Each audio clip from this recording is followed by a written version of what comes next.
Hello everyone and welcome to my channel. My name is Lane, and as you know, I'm kind of weird and I think about Pokemon probably way too much, but this is going to be a continuation of the series that I've had going on with talking about the signature Pokemon of each main character or each significant character throughout the series. So we have moved through Kanto, through Johto, we are on to Hoenn, and we were going to go ahead and get started. So if you do like this content, go ahead and leave a like, a comment, subscribe for more content on a weekly basis, and I will get started. Quick side note, while recording this, realized there are so many characters that I'm going to go ahead and split this one up into two parts. So, like I said, make sure you leave any comments for that second part, and we will get started. And of course, I will be adding in some rules just so I don't get comments about not including trainers like Youngster Joey. Each trainer does need to have a special character model. They must have no more than 3 Pokemon at the same highest level. This one hasn't really come into effect in the past videos, but it will come into effect on this video due to us having characters like Frontier Brains who do have Pokemon all set to the same level. We won't go past 3 Pokemon set to the same level just because it does make it a little bit more difficult to see any patterns with Ace Pokemon. The final rule is that I will only be using the last battle before the champion battle, and then any other rematches after the champion battle. That way I'm not mentioning the rivals team for every single battle because that kind of gets redundant. They also need to make their first appearance in the games that the region takes place in. So even though Looker does appear in the Hoenn remakes of Omega Ruby and Alpha Sapphire, his first appearance doesn't really happen until Diamond Pearl and Platinum, so he will be included in the Sinnoh video and not this video.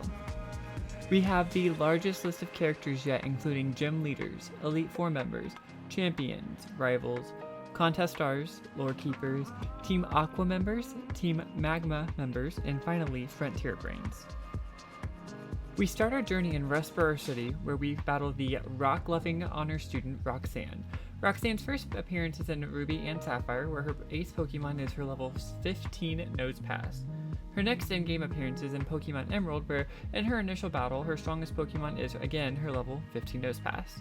In Pokemon Emerald, gym leaders can be rematched up to 5 times, increasing in level and team members each time. I'm only going to discuss their final rematch though, where in this case, Roxanne again uses her Nosepass, this time at level 52.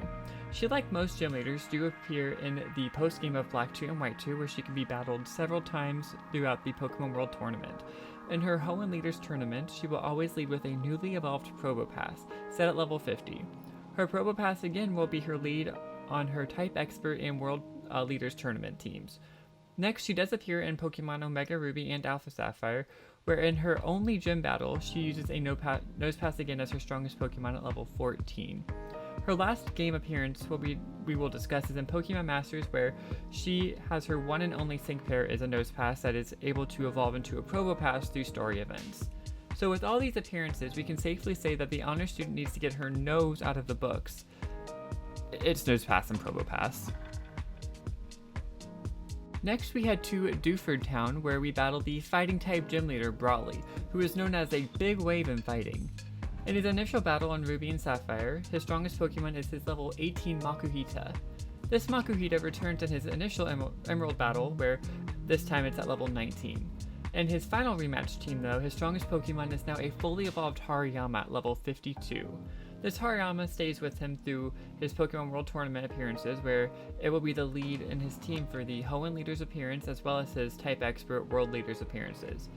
He appears again in Pokemon Omega Ruby and Alpha Sapphire, where his only battle has him using a Makuhita at level 16 this time. He does appear in Pokemon Masters, where his one and only sync pair is with a Makuhita, which throughout story appearances is able to evolve into a Hariyama. Brawley's signature Pokemon is going to be Makuhita or Hariyama, which to me is a weird companion for him. We have a sumo Pokemon with a Surfer Dude, but honestly I can't really think of any other Pokemon that suits him better, so... Next we head through Slateport City and into Mauville City, where we fight the electric-type gym leader Watson, the cheerfully electrifying man. Watson is an interesting character because his ace actually changes throughout his appearances in the main series. In his first appearance in Ruby Sapphire, his ace Pokemon is a level 23 Magneton. However, in his initial Emerald appearance, his ace is now a level 24 Manectric. This Manectric returns in his final rematch team, but this time it's at level 55. This main metric comes back again in his Pokemon World Tournament appearances in Black 2 and White 2, where it is the lead Pokemon for both his Hoenn appearances and Type Expert World Leaders teams. His final appearances in Pokemon Omega Ruby and Alpha Sapphire, where he returns to using the Magneton, this time at level 21. He to date is one of the only Pokemon Gym Leaders to not appear in Pokemon Masters. With all these appearances, it's pretty safe to say that his ace Pokemon is going to be the Magnetric. It is a little weird that they didn't go with this in his initial games, but I like that they almost immediately remedied it in every subsequent game. Next, we have the one with the fiery passion that burns, Flannery, the Fire-type Gym Leader of Lava Ridge Town. Her Ruby and Sapphire battle team shows her with a Torkoal sitting at level 28. This Torkoal does appear again as her ace in both of her Emerald teams, where it is at level 29 in her initial battle and then 55 in the rematch. This Torkoal does make more appearances with Flannery in the Pokemon World Tournament, where it leads her team for both the Hoenn Leaders Tournament and in her World Leaders Type Expert Tournament teams. Her Torkoal does also appear in her Omega Ruby Alpha Sapphire team, sitting at level 29. Her last appearance is in Pokemon Masters, where one of her one and only sync pair is with that Torkoal again. It's funny that they gave someone with a, quote, fiery passion a Pokemon based on the slowest animals. Next on our journey, we travel back to Petalburg City, where we fight our father Norman, the Normal-type Gym Leader. His first in-battle appearance is in Pokemon Ruby and Sapphire, where his strongest Pokemon is his level 31 Slacking. Man, our dad is strong in these games. The Slacking returns in both of his Emerald Gym battles, where it is initially at level 31, and then in the rematch it has been boosted to level 60. Unlike the previous Gym Leaders, Norman can be fought on 3 occasions in the Pokemon World Tournament. His Slacking is his ace Pokemon in the Hoenn Leaders Tournament, and it does return in both the Type Expert and World Leaders teams as well.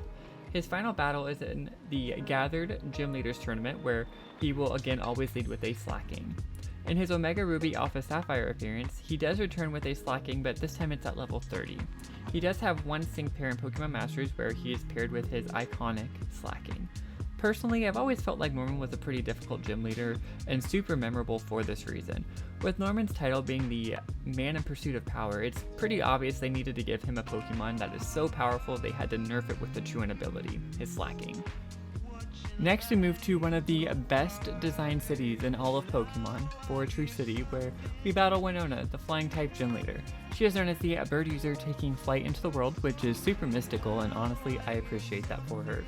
Starting in her Ruby and Sapphire appearance, her strongest Pokemon is the Dragon Dancing Earthquaking Altaria at level 33. It does make a return appearance in both of her Emerald battles, where initially it's at level 33, and then in the rematch it's been boosted to level 60. Her next appearance will be in Black 2 and White 2, where she, like Norman, is fought on 3 separate occasions. Her Altaria is the lead Pokemon in her Hoenn Leaders Tournament, and in the Type Expert World Leaders Tournament she will again always lead with Altaria. Her final Black 2 White 2 appearance is in the Battle Between Legendary Pokemon, where her lead Pokemon is a Rayquaza, which is hardcore, and I have a lot more respect for Winona now. She does appear in Omega Ruby and Alpha Sapphire, where her strongest Pokemon is again an Altaria at level 35. Interestingly enough, her final appearance is in Pokemon Masters, where she does appear with a Pelipper this time, which is another iconic Gen 3 Flying-type Pokemon. With all these appearances, it's pretty obvious that the Flying-type Master's signature Pokemon is her Altaria. Next, we move to Moss Deep City, where we fight the Twin Terrors, Tate and Liza. Just kidding, their actual title is the Mystic Combination, which is pretty cool. They appear initially in Ruby and Sapphire, where Tate uses a level 42 Solrock and Liza uses a level 42 Lunatone as their only Pokemon on their team. They do return with more Pokemon in their initial Emerald battle, but Tate's level 42 Solrock and Liza's level 42 Lunatone still reign supreme on that team. In the Emerald rematch, both of these Pokemon have been increased up to level 65. Tate and Liza do split up in the Pokemon World Tournament, where they are fought in the same tournament styles. In the Hoenn Leaders Tournament, Tate will always lead with his Solrock and Liza will always lead with her Lunatone, both set to level 50. In the Type Expert World Leaders teams, they will return with Tate using his Solrock and Liza using her Lunatone. They both do appear in Omega Ruby and Alpha Sapphire, where they return to using one Pokemon each, with Tate's being a level 45 Solrock and Liza's being a level 45 Lunatone. They do both appear in Pokemon Masters as well, where they have appeared with their Solrock and Lunatone respectively. I do love how they gave these twins opposing factors or opposites, respectively, with Solrock being Tate's signature Pokemon and Lunatone being Liza's signature Pokemon. Next, we move to Sootopolis City, where we fight one of the gym leaders here, this being Juan, the gym leader with the beauty of pure water Pokemon. He replaces the gym leader of Ruby and Sapphire, so he actually does not appear until the gym battle in Emerald, where his strongest Pokemon is going to be a level 46 Kingdra. Wow. Second region in a row where the last gym leader uses a Kingdra. Unimpressed. This Kingdra does return in his final rematch team, where this time it's at level 66. His final appearance is actually in the Pokemon Black 2 and White 2, where he has fought at the Pokemon World Tournament. His Kingdra is again the lead of his Hoenn Leaders Tournament team, as well as the Type Expert World Leaders Tournament teams. Juan is a character with very limited appearances, and as shown in all of them, he uses the Kingdra as a signature Pokemon. Give him the old Resto Chesto, Juan. Moving on to the Hoenn Elite Four, which in my opinion is one of the best designed Elite Fours, we fight Sydney, the Dark type user of Pokemon. I think he's a rock star, which is just a fun fact, but it definitely gives him bonus points in the design department. He first appears in Pokemon Ruby and Sapphire, where his ace is his Absol at level 49. This Absol does appear again in his Emerald team as his strongest Pokemon at level 49 again. He actually does not make another appearance until Omega Ruby and Alpha Sapphire, where his Absol returns as his strongest Pokemon, this time at level 52.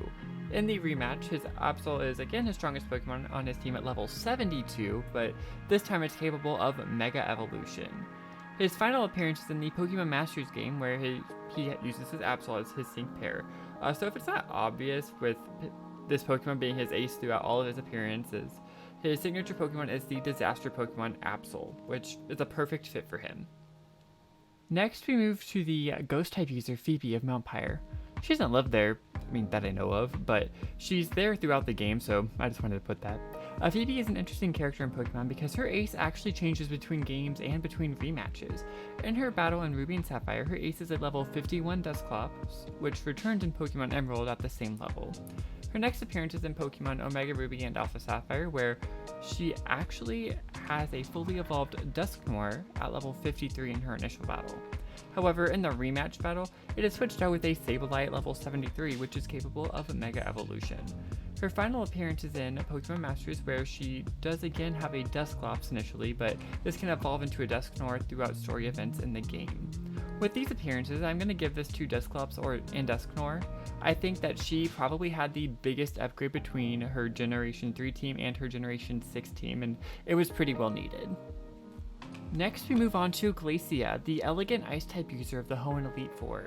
Her initial appearance is in Pokemon Ruby and Sapphire, where she uses a Walrein at level 53. The same Walrein does make another appearance in Pokemon Emerald, where it is again her ace at level 53. Her next appearance is in Pokemon Omega Ruby and Alpha Sapphire, where her Walrein still reigns champion of her team at level 54. However, it is replaced with a level 74 Glalie that is capable of Mega Evolution in the rematch. This Glalie also does appear in her Pokemon Masters appearance as her one and only sync pair. This one is close, but I'm going to give this one to her Walrein, just barely edging out that Glalie. Finally, we move on to the last Elite Four member of the Hoenn region, Drake the Dragon-type user. He's a sailor. That's pretty cool. In his first appearance in Pokemon Ruby and Sapphire, he does use the pseudo-legendary Pokemon Salamence at level 55. The Salamence is once again his ace Pokemon in Emerald, where it's again at level 55. In his Omega Ruby and Alpha Sapphire appearance, the same Salamence appears again at level 55. At least he's consistent with it. In his rematch battle, he again uses his Salamence, but this time it's at level 75, and it's also capable of Mega Evolution. His one and only sync pairing in Pokemon Masters is again with a Salamence. Like I said, at least he's consistent. His signature Pokemon is undoubtedly his Salamence. We move on to the initial champion of the Hoenn region and Steel-type expert, Steven Stone. In his Ruby and Sapphire team, his ace Pokemon is the other pseudo-legendary Pokemon, Metagross. Although he is replaced as champion in Pokemon Emerald, he does still appear as a secret final boss where his Metagross is still his ace, now at level 78. He next appears in Pokemon Black 2 and White 2, where he is battled in the post-game Pokemon World Tournament Champions Tournament, where he will always lead with his Metagross again. Although he does appear in games such as Heart Gold and Soul Silver, he has never actually battled in these games, so it won't be discussed here. His next battle appearance is in Pokemon Omega Ruby and Alpha Sapphire, where in his initial battle he does use a level 59 Metagross that is capable of Mega Evolution. Then in the rematch, the Mega Metagross returns, now at a disgusting level of 79. He will next appear in the Pokemon Battle Maison, where he will always use a Mega Metagross and an Aerodactyl set to level 50. He does have 3 sync pairs in Pokemon Masters, where in his initial pairing, he is with his Metagross. He does also have the Summer of 2020 outfit, where he is paired with an Alolan Sandslash. This one's weird because we see him in shorts, which is just a little unsettling, but I'm here for it. His final sync pair is with a Shiny Rayquaza as part of the 1-year anniversary package to Pokemon Masters. So with all these appearances, it's safe to say that Metagross and Steven are besties for life, and it is his signature Pokemon. Next, we move on to Wallace, the new champion of the Hoenn region in Pokemon Emerald, the former gym leader of Sootopolis City in Pokemon Ruby and Sapphire, Pokemon coordinator, and Sootopolin, which is a title he was given in the Delta episode of Omega Ruby Alpha Sapphire. Basically, he's a triple threat and then some. I'm here for the representation, honestly. In his first appearance in Pokemon Ruby and Sapphire, he is the 8th gym leader of the Sootopolis City, where his ace Pokemon is his level 43 Milotic. Then in Pokemon Emerald, he's promoted to the status of champion, but his Milotic still remains his ace at level 58. He does appear next in the Pokemon World Tournament, where he again will always lead with his Milotic in the Champions Tournament. He next appears in Pokemon Omega Ruby and Alpha Sapphire, where his ace is once again Milotic, this time at level 46 as Sootopolis City Gym Leader. He next appeared in the post-game of Omega Ruby and Alpha Sapphire, where his team is updated to reflect his Emerald Champion team. His Milotic is still the ace at level 57 this time. He is also a contestant in Pokemon Contest, where he will again always use his Milotic. Then the final appearance is in Pokemon Masters, where again he will always use his partner Pokemon Milotic. Of course, we saw this coming. It's the definition of beauty in the Pokemon world, so our boy Wallace had to have Milotic as his signature Pokemon. Alright, thank you so much for sticking around with me and going through all of these amazing trainers. If you did enjoy this, go ahead and leave a like, comment, subscribe for more content, and I will see you in the next one.